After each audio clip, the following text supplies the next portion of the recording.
सदातिन्नो सदाति तदानीं नासिद्रजो नो व्योमा परो यत् किमावरीवः कुह कस्य शर्मन्नम्बः किमासीद्गहनं गभीरम् विश्वाचा आधी सत्य नव्हते असत्य ही नव्हते अंतराळ ही नव्हते आकाश ही नव्हते लपले काय होते कोणी काय दडवले होते त्यावेळी तर अटळ जलही तरी कुठे होते.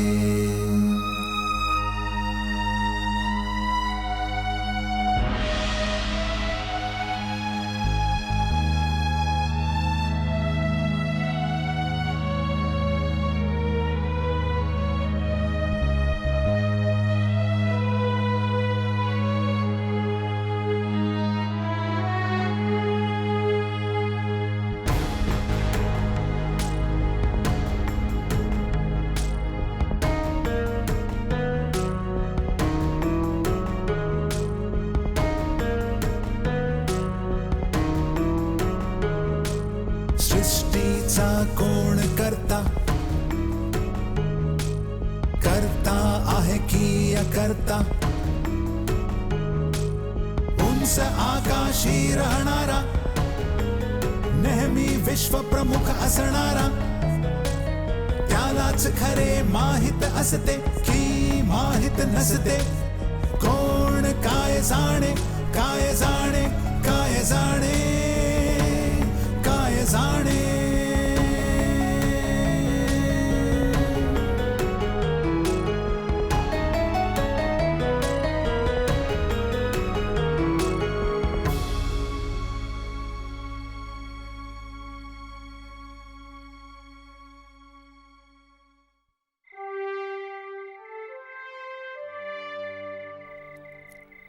इंग्रजांची फार मोठी राजवट आणि 1857च्या विद्रोहाच्या फार वाईट दमनानंतर हिंदुस्थानींची हिंमत पार नाहीशी केली. पण आहिस्ता आहिस्ता हिंमत परत वाढायला लागली. जसजसा इंग्रजी अभ्यासवाला मध्यम वर्ग वाढला मग त्यांच्या मागण्या पण वाढत गेल्या. पण इंग्रज मात्र त्यांना दरवळणावर वाट बघायच्या अडवायला. नंतर नंतर नव्या तरुण वर्गाने हालचाल सुरू केली. हो, आणि ही होती राष्ट्रीय आंदोलनाची सुरुवात. अखेरीस मध्यम वर्गाच्या अनेक नेते लोकांनी आपल्या संघर्षाच्या प्रचारासाठी एक संघटन बनवण्याचा फैसला केला. अशा तऱ्हेने 1885मध्ये राष्ट्रीय काँग्रेसचा पाया पडला. सुरुवातीला बघा, काँग्रेस खूपच नरम आणि फुंकरून फुंकरून पाऊल ठेवणारी संस्था होती, जे इंग्रजांच्या प्रति प्रामाणिकपणा दाखवायची, शिवाय मामूली सुधारणेची मागणी करायची. काँग्रेस अशा तऱ्हेने सरकत सरकत पुढे जात राहिली, पण काँग्रेसपेक्षाही जास्त पुढे गेली देशासाठीची निष्ठा, शिवाय स्वातंत्र्यासाठीची तहान. स्वातंत्र्याच्या लाटेने सर्वात जास्त जोर पकडला बंगाल आणि महाराष्ट्रामध्ये. महाराष्ट्रातील बाळ गंगाधर टिळक भारताचे पहिले नेते होते ज्यांचा जनतेशी संपर्क होता. काँग्रेसचे पण 2 दल पडले. एक टिळकांचा गरम दल, शिवाय दुसरा काँग्रेसच्या जुन्या नेत्यांचा नरम दल. नरम दलाचे सर्वात महत्त्वाचे प्रतिनिधी होते गोपाळकृष्ण गोखले. आपापल्या दलांचं पण टिळक आणि गोखल्यांनी चांगलंच नेतृत्व केलं.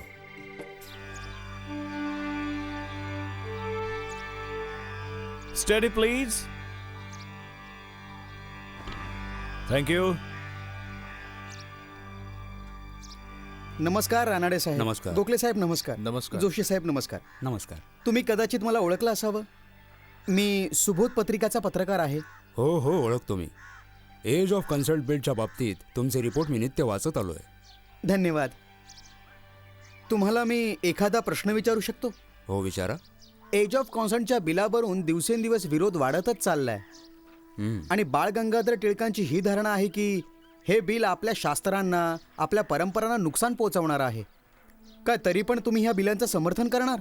माझ्या विचारामध्ये बिलाकडे एका योग्य नजरेने पाहायला पाहिजे. खरंय. बिलामध्ये विवाहाचं वय वाढवण्याची व्यवस्था पण आहे 10 ते 12 वर्षांपर्यंत. या वयापेक्षा कमी वयाच्या मुलीशी विवाह करणं आणि गर्भधारणा करणं आता ती मुलीच्या संमतीनेच केली गेलेली का नसावी, बलात्कार मानला जाईल.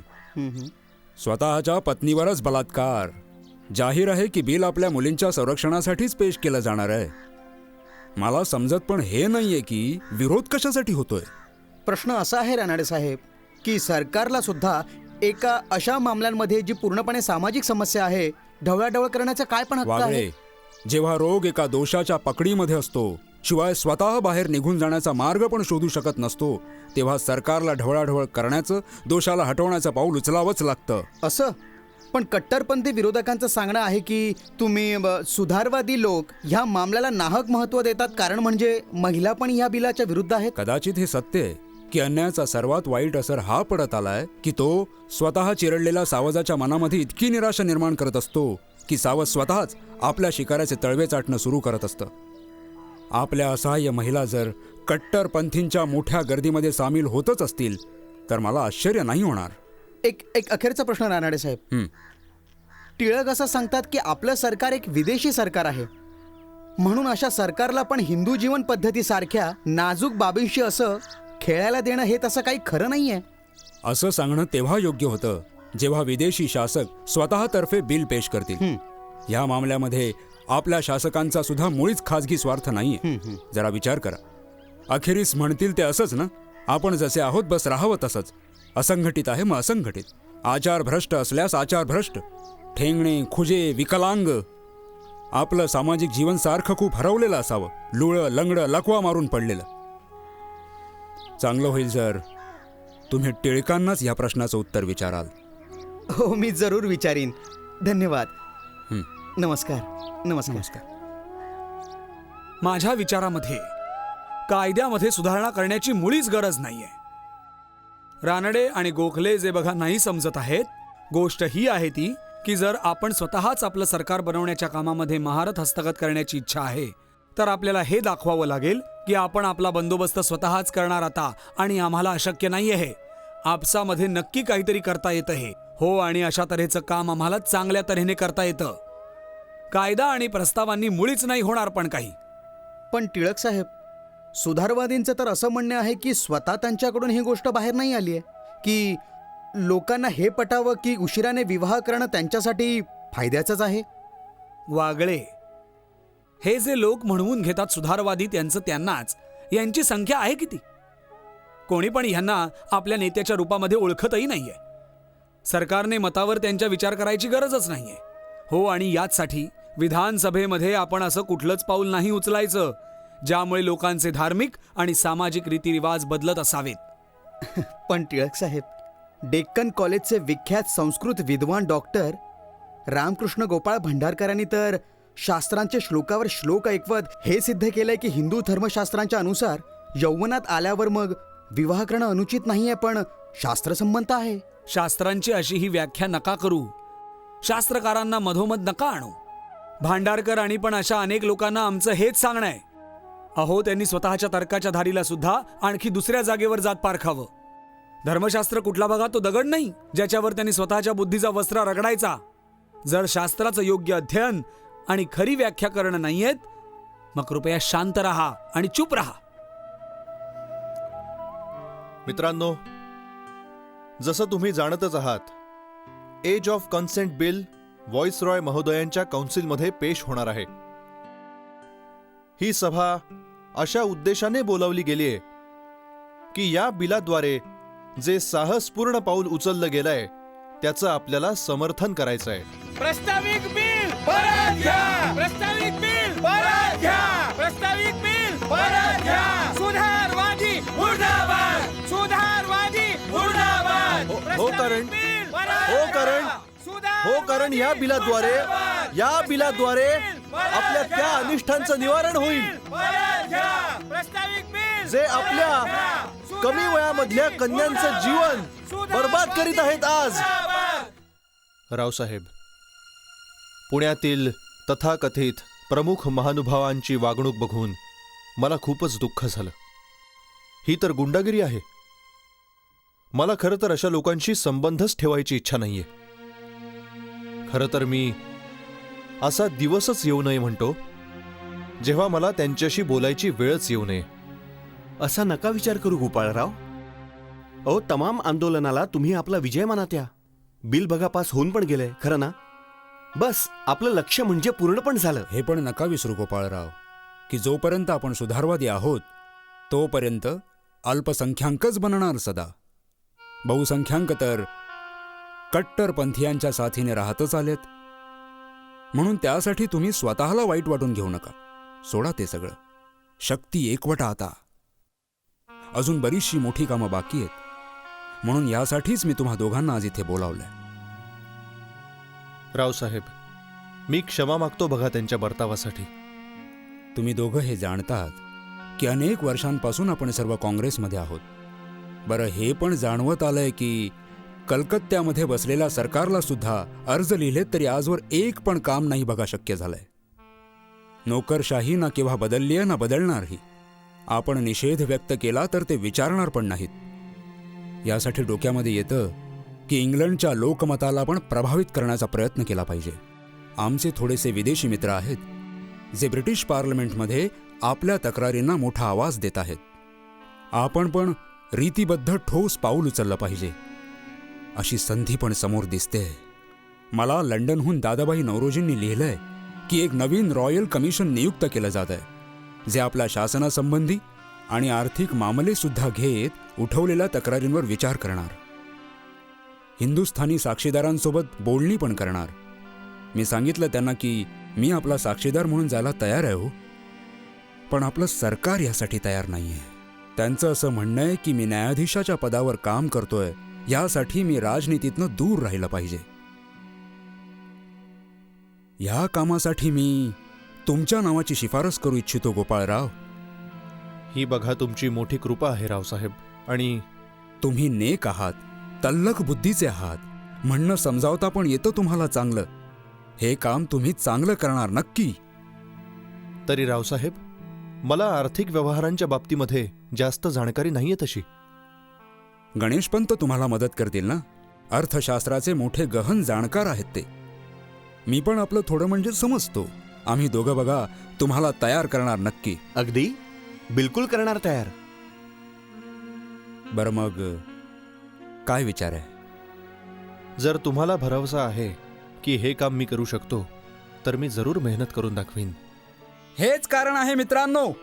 आपण मानलं समजा की शिवाजी महाराजांनी आधी अफजल खानावर हल्ला केला, तरी पण असा लेखकाला कुठल्या बघा त्यांना हत्यारा म्हणायचा मुळीच अधिकार नाहीये. युरोपचं नीतिशास्त्र ज्याचा मुळातला सिद्धांत आहे जास्तीत जास्त लोकांचा जास्तीत जास्त लाभ, पण ते नीतिशास्त्र शिवाजी महाराजांवर कलंक नाही लावू शकत. शिवाजी महाराजांनी केवळ एक महान कर्तव्य पूर्ण करण्यासाठी एक छोटंसं कर्तव्य नजरेच्या आड केलं. धन्यवाद.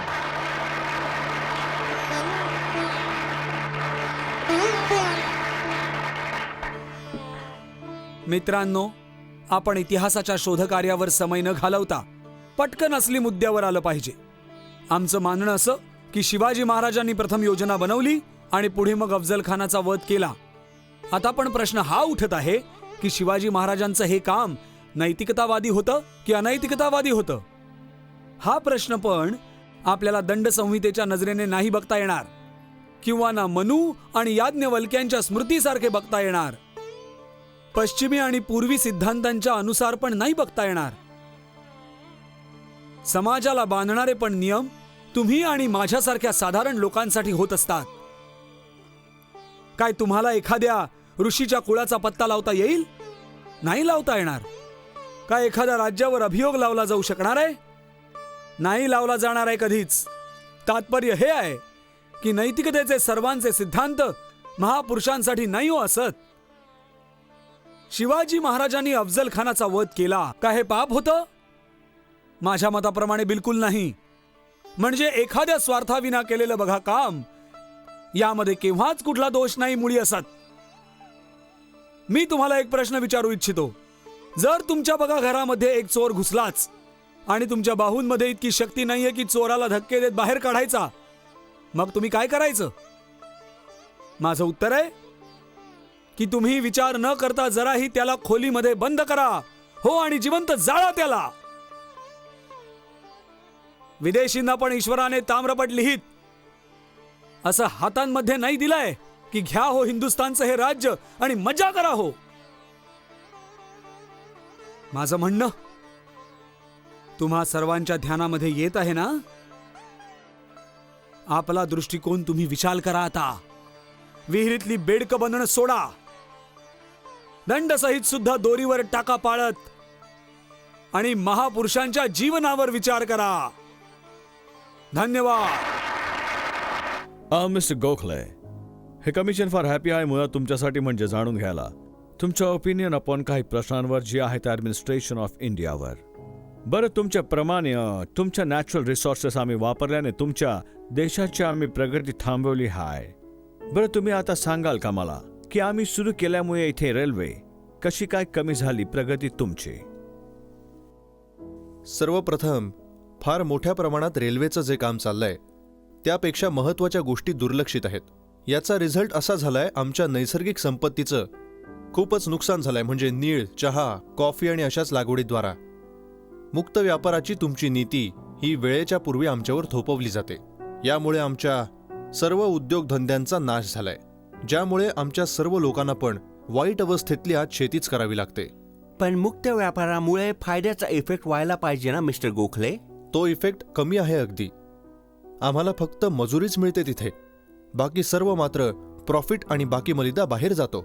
तुम्ही स्वतःच का नाही डेव्हलप केलेत न्यू धंदे आणि या इंडस्ट्रीज? मुख्यतः म्हणजे कारण आमचं भांडवल आमच्या देशाच्या बाहेर नेलं जातं. पण ते जर समजा उलट असतं तर आम्ही जे पिकवतो ते जपू पण शकलो असतो.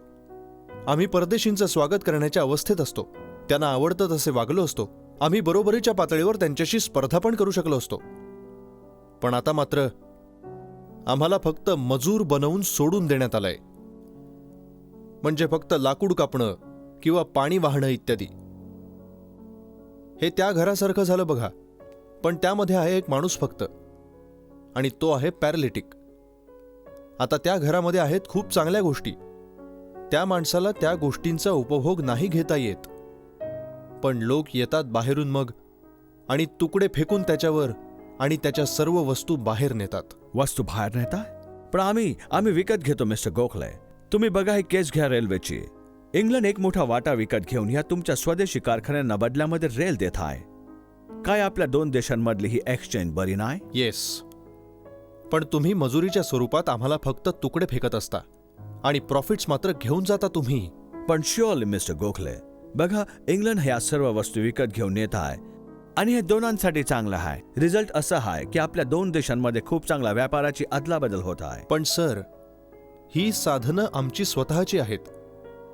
पण तुमच्या इंग्लिश भांडवलदारांना इथेच का इन्व्हेस्टमेंट करायची? पण मला सांगा, इंडियन भांडवलदारांना कोणी अडवलं आहे? तुम्ही असं का म्हणता की तुमच्याकडे भांडवल नाही म्हणून? नैसर्गिक सर्व साधनं ही आहेत आमची स्वतःची. ही लँड आहे आमची स्वतःची. बघा, इथलं सगळंच आमचं स्वतःचं. पण भांडवल नाही आमच्याकडे. म्हणजे कारण मागील काही वर्ष आम्हाला पराधीन बनवून पार टाकलं गेलेलं आहे. आम्ही तुमच्यासारख्या महासत्तेपुढे आमची सेवा व्हायची आहे आणि जेव्हा जेव्हा तुम्हाला गरज पडते आमची नैसर्गिक साधनं आम्ही तुमच्या पायांवर ठेवायची. ॲज अ रिझल्ट वेगवेगळ्या कामांवर करोडो रुपये खर्च करून झालेत, ज्यांचा लाभ पण नाही झाला इंडियन लोकांना जरा पण. मी म्हणेन एक इंचभर पण नाही. अभिमानाची रिकामी जाणीव पण आम्हाला नाही मिळाली एक भरपाई म्हणूनही, जी स्वयंचलित राष्ट्रांना नेहमीच मिळत असते, एक सांत्वन म्हणूनही. फक्तच मोठ्या प्रमाणात पैसा फेकला गेलाय असं नव्हे, पण सरळ रिझल्ट त्या खर्चाचा म्हणून आता देशावर खूप मोठं भविष्यामध्ये कर्ज वाढतच जाणार आहे. आणि हे सर्व चालूच आहे. पण वेगवेगळ्या गोष्टीवरचा खर्च बघता फक्त तेवढाच वाचवला गेला आणि भल्यावर जर खर्च केला इंडियन गरीब प्रजेच्या, जिथे जाणून बुजून दुर्लक्ष केलं जात आहे.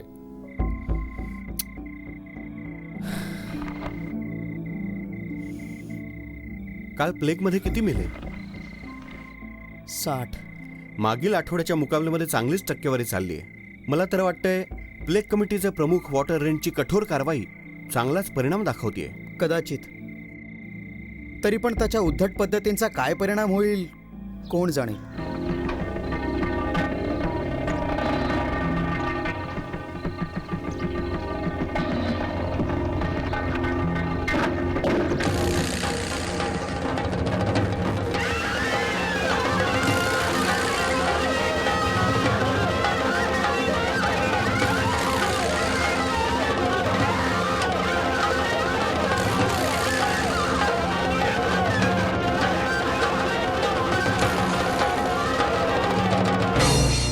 तुमचं केसरीतलं हे संपादकीय सरकारच्या डोळ्यामध्ये खटल्याशिवाय नाही राहणार बळवंतराव. जरूर खटकलं पाहिजे.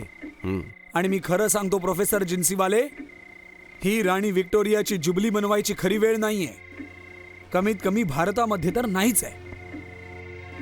ही साठी जी केली जात आहे आपल्या प्रगतीची नाहीये, आपल्या अवनतीची आहे. काय दुर्भाग्य आहे की आपल्याला रोज रोज हेच आता पाहावं लागतंय की कशी विदेशी शासकांच्या पायाखाली तुडवली जाणारी आपली जनता कशी अधपतित होत आहे. खास तर यंदाचा हाहाकार, प्लेग, दुष्काळामुळे लोकांची स्थिती खूपच खराब आहे. तुमचं अगदी खरंय बळवंतराव. हा वॉटर रेंट आणि बघा त्याच्या प्लेग कमिटीच्या मोठ्या उपायाने मुळीच नाही झालं काही. कुठे झालं काही? एक आहे, पण सध्या प्लेगवर जरूर ताबा मिळवला गेलाय.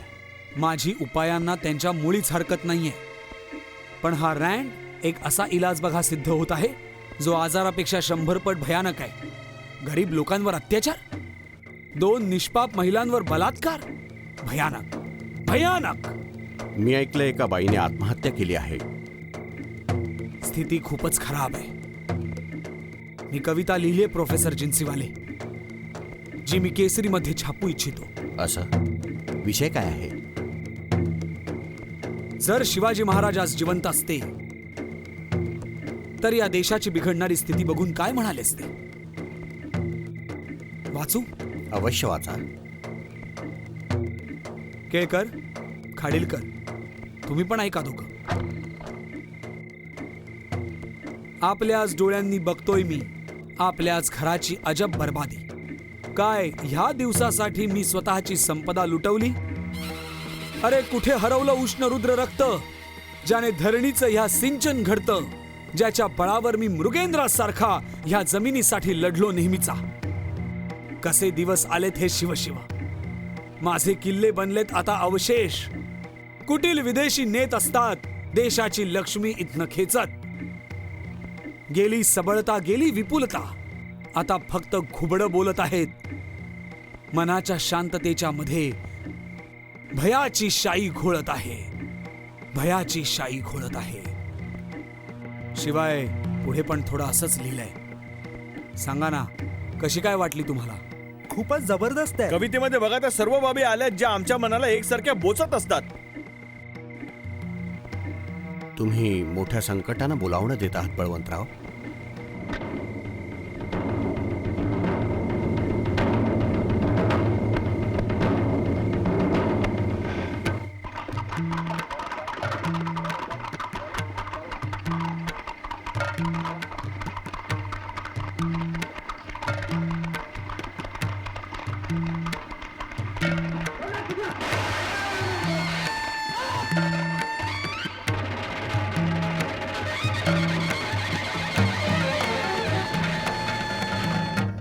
मिस्टर रँडची परिस्थिती गंभीर आहे. पुण्यामध्ये पोलीस पथकं पोहोचली. मिस्टर रँडचा मृत्यू. आता मिस्टर गोखले, इंग्लिश न्यूजपेपरनी अशी बातमी दिली की जी हत्या घडली वॉल्टर रेंडची पुण्यामध्ये ही स्फोटक अशा लेखांमुळे उत्तेजित होऊन केली गेली. आणि हा एक फार मोठा षडयंत्राचा भाग आहे गव्हर्नमेंट ऑफ इंडियाच्या विरुद्ध. नाव तुम्हाला आता ह्या बाबतीत काय सांगायचं आहे? यामध्ये शंका मुळीच नाहीये की फार वाईट घडलेलं कृत्य आहे जून 22चं. याचं कनेक्शन पुण्यामध्ये केलेल्या कारवाईशी पण आहे, म्हणजे प्लेग विरुद्ध. आणि हे चूक आहे की दोष द्यायचा तो पण काही इथल्या स्थानिक लेखांना, मग ते इथल्या पेपरमध्ये असतील किंवा दुसरीकडे. आणि जे अशांततेला कारण घडलं त्याला पण उत्तेजन देणं अयोग्यच आहे. ती एक शुद्धपणे स्थानिक घटना होती. हो, आणि पूर्ण कारणही स्थानिकच होती. ब्रिटिश सैनिक स्थानिक भाषेचे अज्ञानी आणि जे खूपच तिरस्कार रूपाने बघत होते भावनांना, रीतिरिवाजांना आणि त्या लोकांच्या धार्मिक रूढींना सुद्धा, अशांना शहरामध्ये मोकळं सोडलं होतं. अतिशय वाईटरित्या त्यांनी प्रॉपर्टीचा नाश केला, खूप लूट केली जड जवाहिराची, किचन्समध्येही शिरले, शिवाय पूजेच्या स्थळांमध्ये मूर्त्यांवर थुंकले, खाद्यपदार्थ केले उद्ध्वस्त, स्त्रियांना खेचत नेलं पार रस्त्यांवर, म्हणे इन्स्पेक्शनसाठी, इस्पितळांमध्ये नेण्यापूर्वी ते पण. माझे बातमीदार, म्हणजे ज्यांच्या शब्दांवर माझा पूर्ण विश्वास आहे, 2 बायकांवरच्या बलात्काराची मला बातमी दिली आहे. त्यापैकी एकीने म्हणे बिचारीने आत्महत्या केल्यानंतर जिवंत राहून लाज वाटण्यापेक्षा. बरं, हे तुमचे बातमीदार कोण आहेत? आय एम सॉरी, पण मी त्यांची नावं तुम्हाला नाही सांगू शकत. हे रिपोर्ट्स मला दिलेत त्यांनी खाजगीपणे. सर, तुम्ही त्या सोल्जर्सच्या विरुद्ध सिरियस चार्जेस केले होते, जे प्लेग ऑपरेशनमध्ये पण होते. पण तुमची आता ती रिस्पॉन्सिबिलिटी नाही वाटत तुम्हाला की या ॲलिगेशनचे तुम्ही प्रूफ पण द्यायला पाहिजेत? हा, कम्प्लिटली ॲग्री करतो मी तुमच्याशी. पण मी आधी म्हटल्याप्रमाणे मला ते बघा तसं नाही पण करता येत या मोमेंटला तरी. मी आता परततोय पुण्याला. मी पुरावे गोळा करतो ॲज अर्ली ॲज पॉसिबल. मी असं म्हणेल की आमचे वाचक आणि गव्हर्नमेंट तुमचे पुरावे आम्हाला मिळतील याची खूप वाट बघतात.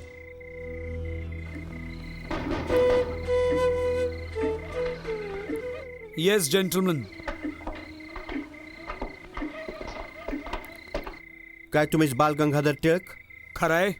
माझ्याकडे तुमचं वॉरंट आहे, sign by the chief legal magistrate. तुमच्या अरेस्टसाठी तुम्हाला माझ्यासोबत यावं लागेल. पण चार्ज काय? देशद्रोह. ओ, असं आहे काय? जरूर तुमची काही चूक होते. कुठलीच चूक नाही होत आहे खेळकर. सरकारला रँडच्या हत्यारांना अटक नाही करता आले ना, यासाठीच बळीच्या बकऱ्याला शोधत आहेत. पुण्यातल्या प्रमुख नेत्याच्या पुढे, आणि तो पण ब्राह्मण. सरकारला ह्यापेक्षा जास्त काय पाहिजे? आता सरकार म्हणणार केसरीमध्ये छापलेल्या माझ्या लेखांनी हत्यारांना भडकवलंय, उकसवलंय. बरं, तमाशा हा की माझा न्याय इंग्रज जज करणार, जो आपली भाषा वाचणं लिहिणंही नाही जाणत. विदेशी राज्य कारभारामध्ये असंच होतंय. आता मी सांगेन, माझ्यासोबत चला. हो जरूर. केळकर, खाडीलकर, मी माझं केसरी वर्तमानपत्र तुम्हाला सोपवून जातो. तुम्ही पण ते बस त्याच प्रेरणेने चालवा ज्या प्रेरणेने आपण सर्व चालवत आहोत. समजलात ना? हो.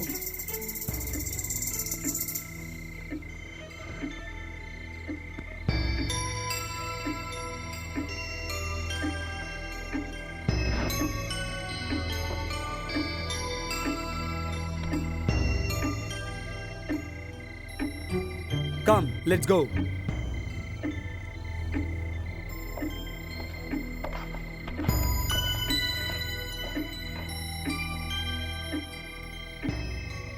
राजनिष्ठेच्या आरोपामध्ये धरपकड, शिवाय देशातनं हाकलण्याच्या शिक्षेने लोकांना आतंकित केलं आहे रावसाहेब.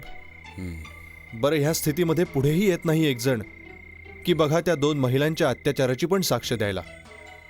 सरकार पण तक्रारींच्या बाबतीत पब्लिक एन्क्वायरी करायला मुळीच तयार नाहीये. या स्थितीमध्ये मला वाटतंय असं की लंडनमध्ये ब्रिटिश शिपायांविरुद्ध मी जो आरोप केला आहे, मी त्यासाठी माफी मागायला हवी. टिळक तुम्हाला मदत करू शकत होते गोपाळराव.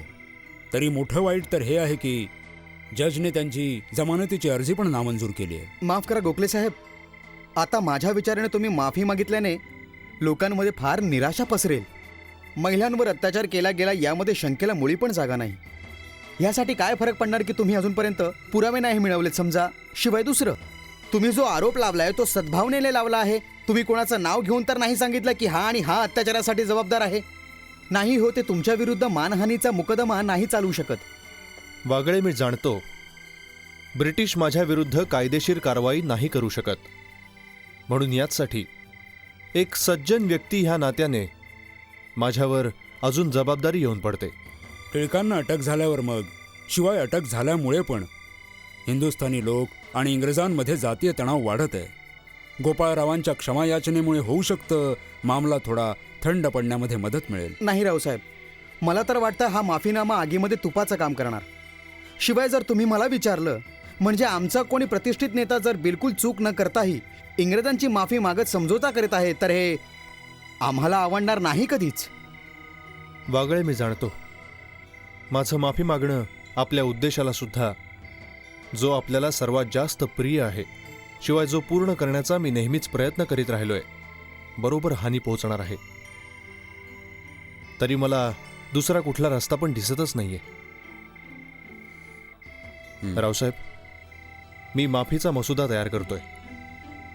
जर तुम्ही तो एकदा पाहिलात, शिवाय तुमच्या सूचना दिल्यात, तर मोठी कृपा होईल. ठीक आहे, मी आता निघतो. नमस्कार. नमस्ते.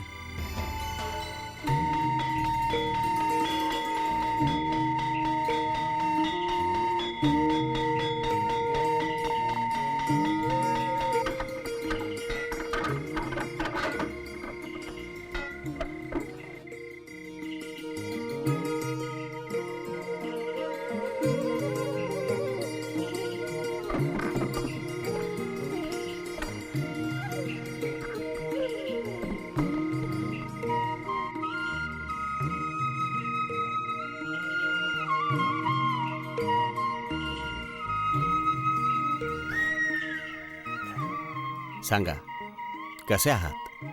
सरकारी पाहुणे बनून मजा लुटत आहे. सांगा काय खबर आहे? तुम्ही हे मानत पण नाही चालायचं हं की मुकद्दमा फार निष्पक्षतेने चालवला जाईल. म्हणजे तुमचा वकील तगडा आहे तसा तो भरपूर प्रयत्न करणार नक्कीच. मनामध्ये जरा पण भय नाहीये. मी तर मुकदम्याला राजनैतिक बयान देण्याचं एक साधन मानतो. तर गोखले कसे आहेत? मी ऐकलंय म्हणे माफी मागितली त्यांनी. हो, आणि रानड्यांचा आशीर्वाद प्राप्त पण आहे त्यांना. तुमची खबर खरी आहे. 7 समुद्रातनं आलेल्या आपल्या मित्र लोकांची इच्छा आहे की मी पण बस तसंच बयान द्यावं जे अपराध्याच्या स्वीकृतीसारखं असेल. तरी मी असं कधीच नाही पण करणार. जनतेच्या हृदयामध्ये माझं जे स्थान आहे बघा, माझ्या चारित्र्याच्या मजबूतीमुळे आहे ते. म्हणून ह्यासाठीच मी या संकटासमोर झुकणार नाही. हां, मी असं बयान देऊ शकतो की केसरीमध्ये जे लेख मी लिहिले आहेत हो ते राष्ट्रद्रोहाच्या भावनेने नाही लिहिलेत. आता सरकारच्या सल्लागारांना हे मान्य नाही होणार. शिवाय सरकारचा ह्याच्यावर विश्वास पण नाही बसणार. सत्य पण हे आहे की सरकारची पुण्याच्या नेतृत्वाला खाली करण्याची इच्छा आहे. आता मी दुसऱ्यांसारखा कच्चा पण नाहीये जो मोडून पडेन. आपण एक मात्र ध्यानामध्ये ठेवायचंय की एका सीमेनंतर मग आपण सर्व जनता जनार्दनाचे सेवक फक्त आहोत. अशा नाजूक वळणावर जर आपण हिंमत हारली तर जनतेचा विश्वासघात होईल. मला पूर्ण विश्वास आहे की माझ्यावर लावलेला आरोप जर सिद्ध पण होत आहे हो आणि मला सजा मिळाली जरी तरी जनता जनार्दनाची सहानुभूती सोबत असेल माझ्या. पूर्ण राष्ट्रच सोबत असेल माझ्या.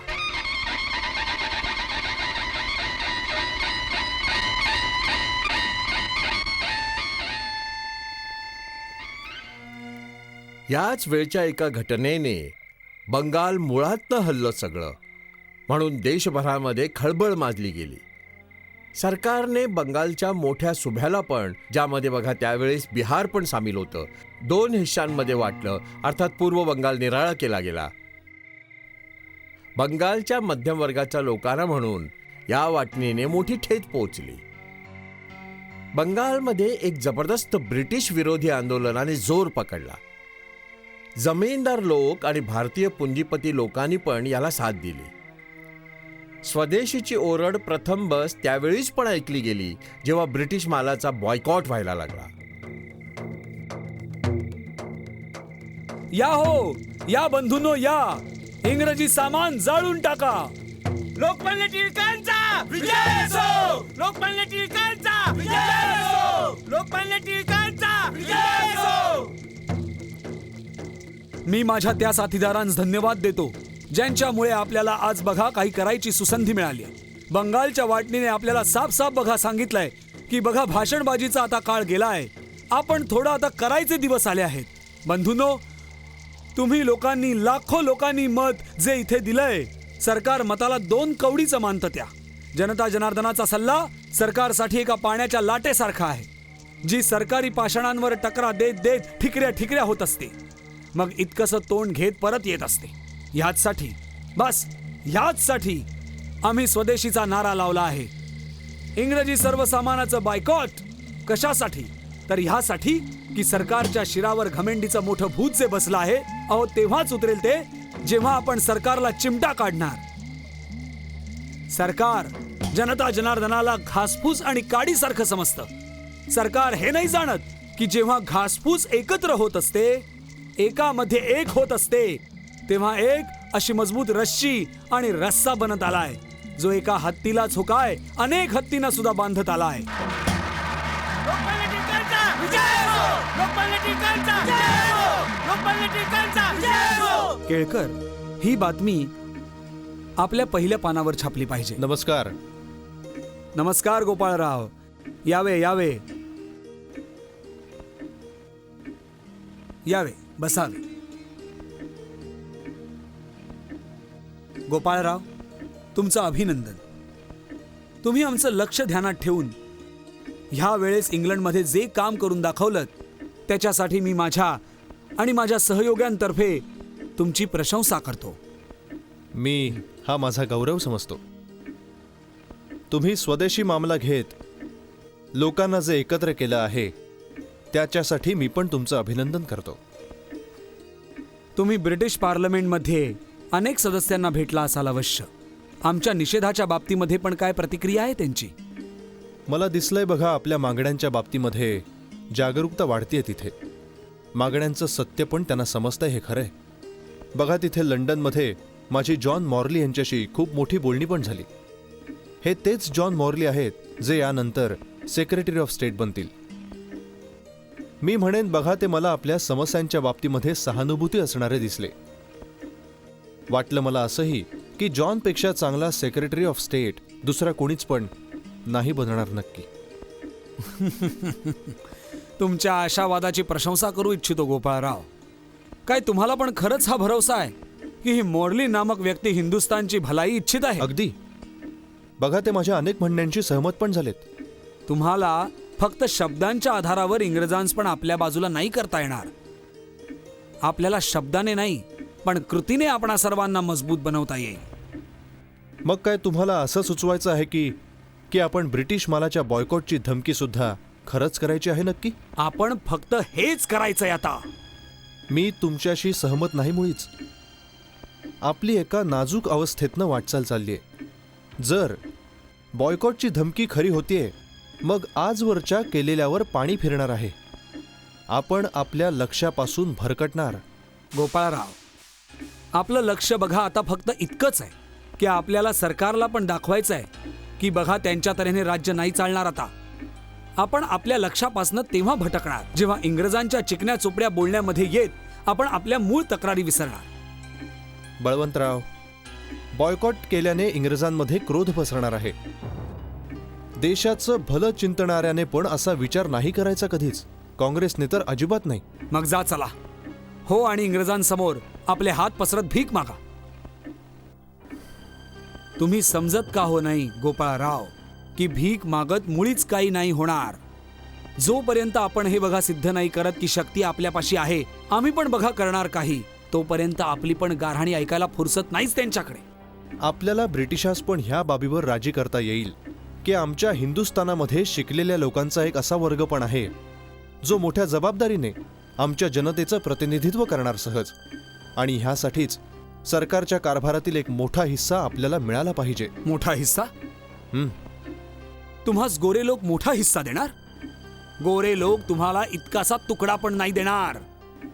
तरी मिस्टर मॉर्ली पण त्यांनी माझ्या मागणीचं स्वागत केलं खरं. मला विश्वास आहे बळवंतराव, गोरे लोक आपल्याला काउन्सिलांमध्ये जास्त प्रतिनिधित्व देतील. तुम्ही जे सांगता आहात, लढाऊपणा केल्याने सर्व काम बिघडून जाणार आहे. गोपाळराव, जरा तुम्ही बाहेर निघा आणि ऐका बघा लोक आपल्या बाबतीमध्ये काय काय सांगत आहेत. काँग्रेस बनून सुद्धा 20 वर्ष होऊन गेली. आपण वकिली केली, अर्ज केलेत, त्याचं काय हो झालं? आपलं अधिवेशन चालतं, गंभीर होत मोठमोठी भाषणं केली जातात, इंग्रजांपाशी 2 दाणे मागितले जातात. काय मिळालं? आपण तिथेच जिथे आज आहे. बरं, आपली जनता आपल्यापेक्षा गेली आहे आता पुढे. मी हे सर्व बदलायचा संकल्प करतोय, पण एक तुम्ही आहात जे जुने तर्क पकडून बसलेत. मी तर म्हणेन आपण लोकांना समजवायची गरज आहे. आपल्या लक्ष्याकडे आपण ओढत आणायचं त्यांना, तेव्हाच आपण सफल होणार हे नक्की. लोकांस पण वेगळं केल्याने इथे काही सुद्धा नाही होणार. तुम्हाला लवकरच याचा पत्ता लागणार आहे की तुम्ही अन्याय्य रस्त्यावर आहात. ठीक आहे, बरं जाऊ दे. काँग्रेसच्या बनारस अधिवेशनाचे तुम्ही अध्यक्ष निवडले गेले आहात. अभिनंदन असो. संकटाच्या ह्या वेळेमध्ये तुमच्या खांद्यावर खूप मोठी जबाबदारी आज पडली आहे. मला खूप आशा आहे की तुमच्या भाषणामध्ये आजचं सत्य समोर येणार हे नक्की. जरूर येणार, तुम्ही चिंता नाही करायची.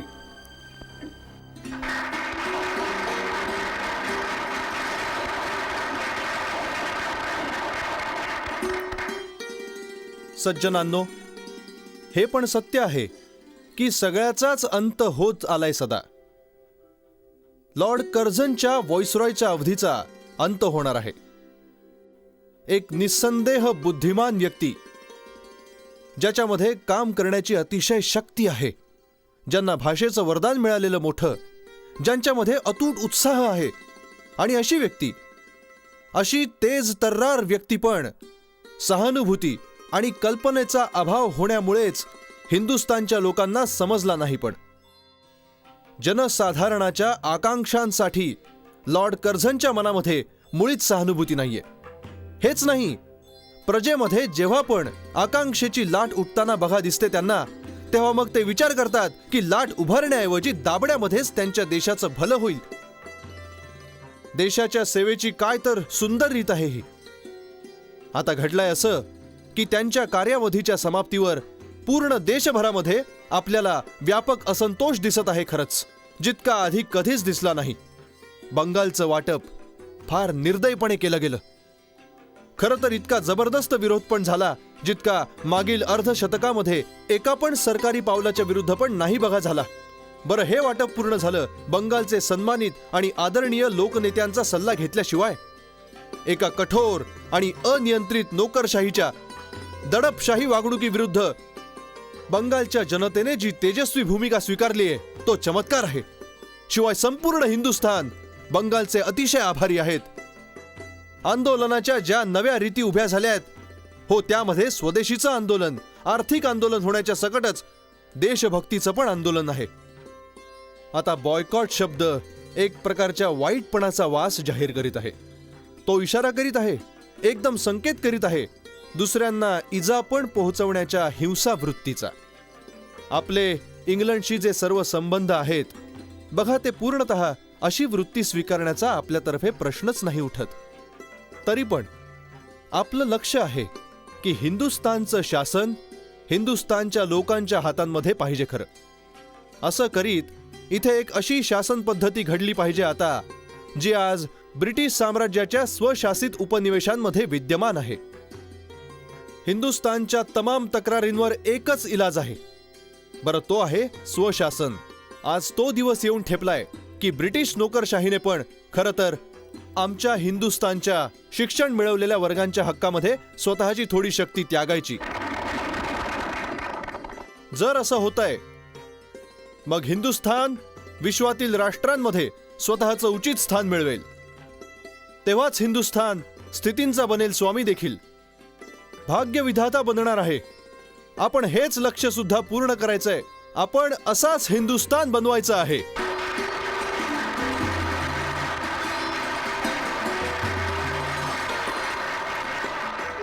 पत्रकार बंधूंनो, तुम्ही मला प्रश्न विचाराल, पण त्याच्यापूर्वी मी माझ्या आणि माझ्या सहयोग्यांच्या, जे यावेळी काँग्रेसमध्ये सामील आहेत, स्थितीचा खुलासा करू इच्छितो. आपल्या राजनीतीच्या संदर्भामध्ये आजकाल 2 नवनव्या शब्दांचा वापर होत आहे. बरं, ते आहेत नरम दल आणि गरम दल. या शब्दांचा सरळ संबंध वेळेशी आजच्या आहे. अर्थात वेळेच्या सकटच हे शब्द स्वतःचा अर्थही बदलत राहणार. जसा आता आज जो गरम दल आहे तो येणाऱ्या काळामध्ये नरम दल बनणार आहे. बरं, आज जो नरम दल आहे म्हटलं जायचं, गरम दल त्याला काल. जेव्हा आमची काँग्रेस नवनवी बनली तेव्हा दादाभाई नौरोजींनी जे विचार आपल्या जनतेच्या समोर प्रस्तुत केले, हो, त्या जमान्यामध्ये बघा त्या विचारांना गरमदलवादी म्हटलं गेलं. खरं तर याच बस तेच विचार नरमदलवादी म्हटले जातात. याचा अर्थ गरमदल प्रगतीची सूचना देत आलाय. आज आम्हा लोकांना गरमदलवादी मानलं जात आहे, तरी येणारी बघा आमची संतती फक्त स्वतःला गरमदलवादी मानतील, हो, आणि आम्हाला नरमदलवादी. जेव्हा पण कुठली नवी पार्टी सुरू होत असते तेव्हा मात्र तिला गरमदलवादी म्हटलं जातं, परंतु अंतामध्ये पार्टी नरमदलवादी बनत थंड होत असते. मग काय तुमच्या कथनाने हे मानायचं काय की तुम्ही एका गरम दलाचे प्रतिनिधी आहात, हो, आणि मिस्टर गोखले नरम दलाचे? खरंय. बरं, त्या बनारसच्या काँग्रेसच्या अधिवेशनामध्ये मिस्टर गोखल्यांच्या भाषणाने काय असं मानलं जावं की ते पण गरम दलाच्या विचारांच्या दिशेमध्ये पळत आहेत आणि थोड्याच दिवसांमध्ये तुम्ही दोघं एकाच दलामध्ये सामील होणार आहात? नाही, अशी कुठली चिन्ह दिसत तरी नाहीयेत. बनारसमध्ये भूमिका मिस्टर गोखल्यांनी जी स्वीकारली खरी, त्यापेक्षा जास्त गोखले वळणार नाहीये. भूमिका बघून त्यांची मी पण त्यांना गरम दल समजणं शक्य दिसत नाहीये. हा, जास्तीत जास्त कमी नरमदलवादी म्हणू शकतो बुवा. मग तुम्ही तुमचा दल आणि गोखले साहेबांच्या दलामध्ये कुठला मूळ फरक मानत आहात? माझ्या विचारांमध्ये हे सरकार आपल्या कामाचं नाहीये. एखाद्या देशामध्ये विदेशी सरकार बनणं असं ही असफल शासनाची निशाणी आहे. म्हणून याच कारणाने बघा ते शासन स्थायी नाही होत. इथवर आमच्या दोन्ही विचारधारांमध्ये मतभेद नाहीये, पण हो, हीच बाब अशा तऱ्हेने सांगतो, या विदेशी सरकारने आपला देश पूर्ण बर्बाद केला आहे. आदरणीय दादाभाई नौरोजी पहिले व्यक्ती होते ज्यांनी आपल्याला सांगितलंय की आपला देश पूर्ण पिळला जात आहे. बरं, आणि हीच स्थिती राहिली तर आपला देश संपून पण जाईल. म्हणून याचसाठी दादाभाई नौरोजी इंग्लंडला गेले. बरं, 20 वर्ष तिथे राहिले आणि इंग्रजांना हे समजावत राहिले की हिंदुस्थानात जुलूम होत आहेत. आणि याचा निष्कर्ष काय निघाला? 82 वर्षाचा तो वृद्ध आत्मा परत मायदेशी आला, रिक्त हस्ते, निराश होत. गोखले साहेब अजूनपर्यंत निराश नाहीये. हो माझे मित्र, ते माझा विश्वास आहे की बघा, त्यांची ही पक्की धारणा आहे. गोखले निराश नाहीयेत, उदास नाहीयेत. हो, अजून 80 वर्ष ते प्रतीक्षा करायला तयार आहेत. पण अंती मात्र आपल्याला हे बघा सांगतील की हो, ते पण दादाभाई नौरोजींसारखे निराश होत चाललेत. हे, आम्ही प्रतीक्षा आता नाही करणार आणखी. अर्थ पण मग असा की समस्या सोडवण्याचा तुमच्याकडे अजून दुसरा उपाय आहे, खरं आहे ना? हे खरं आहे. दुसरा दल ब्रिटिश राष्ट्रास बघा अपील करण्यामध्ये विश्वास ठेवत आहे. आमचं नाहीये तसं. तर मग तुमची पद्धत आहे तरी काय? बायकॉट. उपाय अर्ज लिहिणं नाही, बायकॉट करणं आहे. मग काय तुम्ही ब्रिटिश मालाचा बॉयकॉट करणार? अगदी खरं आहे. आम्ही ह्यापेक्षा पण जास्त थोडं करणार. आम्ही सरकारला मालावरचा कर एकत्र करायला आणि देशामध्ये शांती बनवून ठेवायला पण मदत नाही करणार. सरकारच्या सीमापारच्या लढायांमध्ये आणि हिंदुस्थानच्या बाहेर होणाऱ्या पण लढायांमध्ये आम्ही हिंदुस्थानी रक्त आणि हिंदुस्थानी पैसे नाही देणार. सरकारला न्याय आणि प्रशासनामध्ये मदत नाही करणार. हो, आणि जर खूप गरज पडलीच मग टॅक्स पण नाही देणार. पण गोखले साहेबांचं हे मत पक्क आहे की आपण संविधानिक रीतीनेच सर्व आंदोलनं केली पाहिजे. संविधानिक? कुठलं संविधान? असलं संविधान जर तुमच्या खिशामध्ये कुठलं हिंदुस्थानचं संविधान पडलं असावं तर बाहेर काढा आणि आम्हाला दाखवा. हिंदुस्थानामध्ये ब्रिटिश साम्राज्याच्या इतिहासामध्ये संविधान नावाची काही वस्तू दिसत नाहीये. हो, इंग्लंडच्या इतिहासामध्ये दिसत असतं ते. जर गोखले साहेबांचा संविधानावर विश्वास आहेच इतका, मग बेलाशक चालेल तसंही. तरी आम्हाला संविधानामध्ये खात्री देववण्यामध्ये म्हणावं स्वतःची मस्करी करू नका.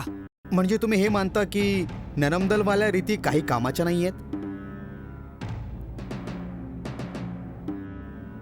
मी आता असं सांगू इच्छितो की एका पण साम्राज्याच्या इतिहासामध्ये आपल्याला असं प्रमाण नाही मिळत जे दाखवत असावं की शासकाने शोषिताला आपल्या इच्छेने कारभार सोपून साम्राज्य घालवलं असावं. कुठलं पण साम्राज्य यासाठी समाप्त नाही होत कधी की शासकाने आपल्या प्रजेच्या हातामध्ये हसत खेळत साम्राज्य आणि शक्ती ठेवली आहे.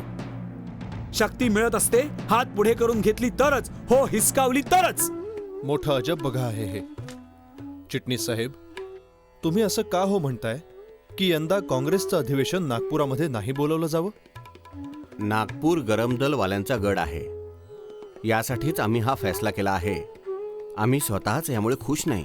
आता आम्ही लाहोरमध्ये अधिवेशन बोलवण्याचा विषय ह्यासाठी बदलला होता. हो, कारण आम्हास भय होतं की बघा तिथे पण गरमदलवाल्यांचा जोर आहे. गोपाळराव, बघा मी आता तुम्हाला काय सांगू. या लोकांनी आमच्या नागपूरवाल्या सर्वच कमिट्या हिसकावल्या आहेत. निवडून बसलेल्या लोकांचं सांगणं आहे की जर टिळकांना अध्यक्ष नाही बनवलं गेलं तर अधिवेशनामध्ये हुल्लड माजवणार. टिळक काँग्रेसच्या अध्यक्षपदाची जबाबदारी सांभाळतील का? हो, त्या लोकांच्या सर्वच पद्धती देखील हुल्लडबाजीपेक्षा कमी नाहीयेत. मी विचार करतो, हो काय हे पण ते नाविन्य आहे ज्यांची गीतं हे गरमदलवाले गात फिरत असतात? जर तसं आहे मग आम्हाला ह्याच्याशी मुळी संबंध नाही. हे बघा, तुम्ही काही म्हणा, आपण नागपूरमध्ये अधिवेशन नाही बोलावलं पाहिजे. आपण हे स्थान बदलणं अत्यंत गरजेचं आहे. जर नागपूरमध्ये होईल मग न जाणे काय काय दिसेल आम्हाला. मला समजलं आता. हा प्रस्ताव मी दुसऱ्यांसमोर आता ठेवतो. होऊ शकतं कुठला दुसरा प्रदेश अधिवेशन बोलवण्यासाठी तयार होईल. आता बघा, काँग्रेसचं अधिवेशन सुरतमध्ये होतं हे नक्की चांगलं आहे. आपण सर्व आपल्या पूर्ण शक्तीनिशी बघा पोचायचं तिथे. आणि लक्षात ठेवा, आपण मुळीच बघा काँग्रेसमध्ये तोडफोड करायला नाही जात तिथे. शिवाय नाही आपल्याला निराळी कुठली काँग्रेस बनवायची इच्छा आहे. आमची फक्त बस इतकीच इच्छा आहे की काँग्रेसने आता मागे नाही हटायचं. आपलं लक्ष आहे स्वराज्य. आपण स्वराज्य आता लगेच हस्तगत करण्याची गरज आहे. ज्या लोकांनी काँग्रेसला बघा सुरतमध्ये खेचलाय, बघा तेच लोक काँग्रेसचे पायही खेचतील. खरं तर नागपूर अधिवेशन बोलवण्यासाठी तयार होतं. हे स्वेच्छाचारी लोक काँग्रेसला अपंग बनवायला फार उतावीळ आहेत. म्हणून ह्याचसाठी स्वराज्य आणि बायकॉटच्या प्रस्तावाला ते लोक विरोध करीत आहेत. आता बघा, संघर्ष आहे फक्त 2च सिद्धांतांच्या मध्ये. पहिला सिद्धांत, आपण बस तेच करणार जे खरं आहे. आणि दुसरा सिद्धांत, करा हो तरी सरकारला नाखुश नका करू हो. आपल्या दलाचा पहिल्यावाल्या सिद्धांतामध्ये विश्वास आहे हे नक्की. आपण सर्व पण तेच करायचं आपल्याला योग्य जे दिसत आहे. आता सरकारला खुश व्हायचं असेल तर होऊ दे, नाखुश व्हायचं असेल तर मग नको होऊ दे. चल, मागील वर्षी स्वराज्याचा झेंडा फडकवला द ग्रेट मॅन ऑफ इंडियानी, दादाभाई नवरोजींनी. माझं लक्ष आहे स्वराज्य. स्वराज्य माझा जन्मसिद्ध हक्क आहे आणि मी तो नक्की मिळवणारच.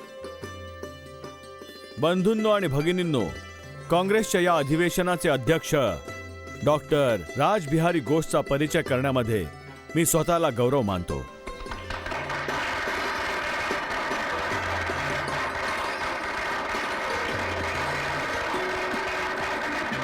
नाही पाहिजे, नाही पाहिजे, नाही पाहिजे, नाही पाहिजे. आम्हाला हे अध्यक्ष मंजूर आम्हाला नाही. हे अध्यक्ष मंजूर नाही. आम्हाला हे अध्यक्ष मंजूर नाही. लोकमान्य टिळकांचा लोकमान्य टिळकांचा विजय असो. टिळकांना अध्यक्ष बनवा. अध्यक्ष बनवा. शांत व्हा, शांत व्हा. टिळकांना अध्यक्ष बनवा पाहिजे. मी बोलण्याची परवानगी मागतोय. बनवा. मी तुम्हाला अध्यक्षांच्या निवडीच्या प्रकरणामध्ये संशोधनाची एक नोटीस दिली, मिस्टर सुरेंद्रनाथ बॅनर्जी. अध्यक्षाची निवड होऊन गेली आहे. तुम्हाला बोलायची परवानगी नाहीये. तुम्ही मंचावरून खाली उतरा. मला बोलायचा पूर्ण अधिकार आहे. मी लिखित रूपामध्ये परवानगी मागितली होती. शिवाय चेअरमन साहेबांशी बोलणं पण केलं. मला माझ्या प्रतिनिधींशी सरळ बोलायचा अधिकार आहे. मिस्टर टिळक, तुम्ही तुमच्या निषेधाचं खूपच प्रदर्शन करून झालंय. आता तुम्ही या मंचावरनं उतरा. बोलायला द्या हो, बोलायला द्या हो. बोलायला द्या हो, बोलायला द्या हो. बोलण्याची परवानगी द्या हो, बोलण्याची परवानगी द्या हो. द्या हो. तुम्ही मंचावरून उतरा खाली. मी नाही उतरणार. जा, जोपर्यंत मला इथनं नाही बोलायला दिलं जात, मी नाही उतरणार इथून.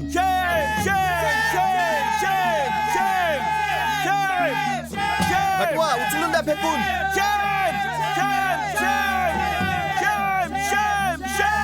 बाजूला व्हा. कोणी हात लावायचा नाही. तुम्ही बोला टिळक. हवा इन्कलाबी नाऱ्यांनी दुमदुमली. लोकांमध्ये एक तुफान होतं आणि असंच सारखं दिसत राहिलं की आता होणार भांडण. नरमदल काँग्रेसवर भारी होत गेला. नरमदल जिंकला वगैरे खरं, पण देशामध्ये स्वतःची लोकप्रियता घालवून. हो, कारण टिळकांचा गरम दल जनतेमध्ये तर जास्त लोकप्रिय होता. काँग्रेस कमजोर पडली आणि अनेक वर्ष अशीच परिणाम तिचा नावापुरताच राहिला. गरम दलाचे नेते जेलमध्ये टाकले गेलेत म्हणून त्यांची हिंमत बाद होऊन गेली. राष्ट्रीय आंदोलन कमजोर पडत गेलं. म्हणून हिंदुस्थानावर परत राजकीय उदासीनतेचे ढग आले. हिरण्यगर्भात् समवर्तताग्रे भूतस्य जातः पतिरेकासीत् सदाधार पृथिवीं द्यामुते मां कस्मै देवाय हविषा विधेम. हिरण्यगर्भ जगा आधी जो होता विद्यमान, तारेनी जीव सृष्टीचा तो स्वामी हो महान. धरती आणि अस्मान जाने केले हो धारण, करू अशा कोणत्या उपास दैवाचे आवाहन. ज्या तत्वामुळे तेजोमय हे अंबर, पृथ्वी हिरवीगार आणि स्थापित सुंदर. रविनी स्वर्ग झाले अंतराळी सुस्थिर, करू अशा कोणत्या उपास दैवाचे आवाहन. गर्भात अग्नीच्या कारण निर्मित करून रण, वरती खाली सगळीकडे जल होते व्यापून. जागून राहिले होते जे प्राण बनून, करू अशा कोणत्या उपास दैवाचे आवाहन. करू अशा कोणत्या उपास दैवाचे आवाहन.